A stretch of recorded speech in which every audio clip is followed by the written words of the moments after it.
Je sais que vous êtes une autre génération. Vous êtes une génération différente de ce que l'Église devait être.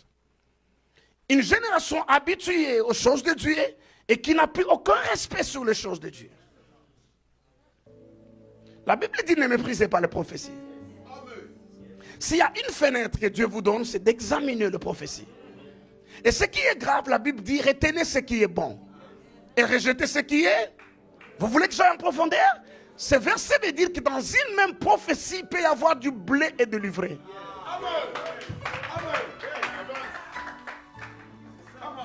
C'est mon devoir d'éduquer, c'est mon devoir de parler. Dieu m'a donné l'aura et je dois l'utiliser pour aider l'Église. Je peux vous dire, j'ai grandi à l'Église, je connais l'histoire de l'Église. Sur toutes les prophéties données, 95% des prophéties sont vraies. Même si le mobile pour lequel il a été donné est faussé. Écoutez, il y a une différence entre un faux prophète et prophétiser faussement. Les gens expliquent aujourd'hui, en don de prophétie, on ne voit pas de résultats. Mais parce que vous ne connaissez pas la science des choses de Dieu. Regardez, la prophétie dérive de deux choses. La prophétie dérive de l'omniprésence de Dieu.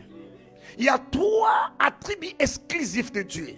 Donc il n'y a que Dieu, il ne partage pas ça avec quiconque d'autre. Nous avons dit l'autre jour, non, que ton nom soit sanctifié. Dans ça, Dieu n'admet personne. Premièrement, il y a l'omniprésence, le fait d'être présent au même moment et partout.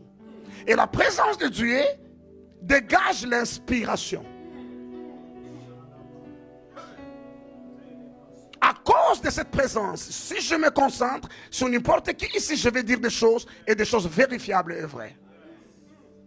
C'est de là où se dégage le parler en langue, l'interprétation des langues et le don de prophétie. Ça se dégage de l'omniprésence de Dieu. Mais nous avons également l'omniscience de Dieu. L'omniscience, c'est la capacité de connaître tout. Sans avoir rien appris, il connaît d'office. Dieu est omniscient. Et de l'omniscience de Dieu découle la révélation. Le don de révélation, c'est la parole de sagesse, la parole de connaissance et le discernement des esprits. Mais Dieu n'est pas seulement omniscient et omniprésent, Dieu est également omnipotent. Ça veut dire, la révélation peut être vraie, mais il n'y a pas de puissance suffisante pour l'accomplir. Qui entend ce que je dis? C'est pourquoi les dons travaillent dans la complémentarité. Si quelqu'un dans la rue te donne une prophétie, tu ne rejettes pas la prophétie. Tu peux prendre cette prophétie et venir auprès de ton pasteur. Et lui a peut-être des dons de l'omnipotence, c'est le don de foi, le don de guérison et l'opération de miracles. Ces dons-là découlent de l'omnipotence de Dieu. Le fait qu'une prophétie n'est pas accomplie ne veut pas dire que ça ne venait pas de Dieu. Ça venait de l'omniscience ou de l'omniprésence de Dieu.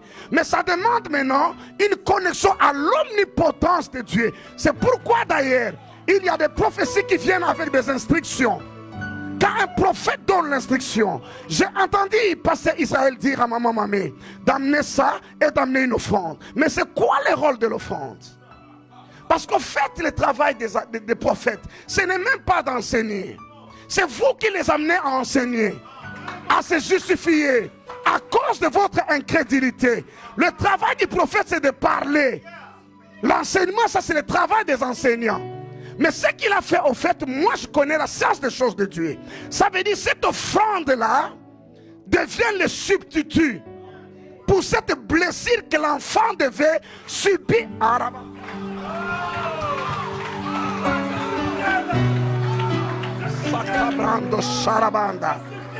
Je prie Dieu, le Dieu de cieux. Il y a une loi de substitution. Il arrive des fois dans le monde spirituel que des choses sont arrêtées. Personne ne peut changer, ni Dieu. Oui, ni Dieu ne peut pas changer. Sinon Jésus ne serait pas mort. Jésus est mort parce qu'il y avait une loi de substitution que Dieu a établie. Et parce que Dieu ne voulait pas que l'homme meure, il fallait que Dieu trouve un substitut à la place de l'homme. C'est Jésus qui le dit à Nicodème.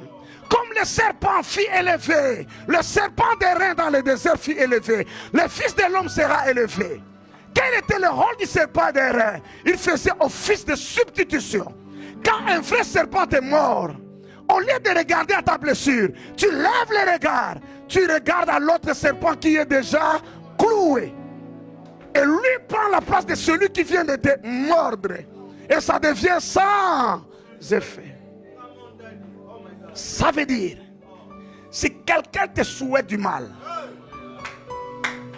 qu'il devienne ton substitut.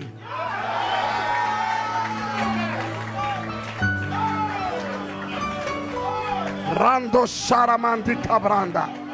Lando Rabasu Kabranda.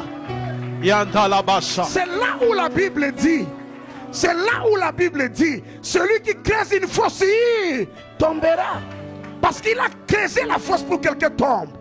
Mais celui qui devait tomber connaît la loi de la substitution.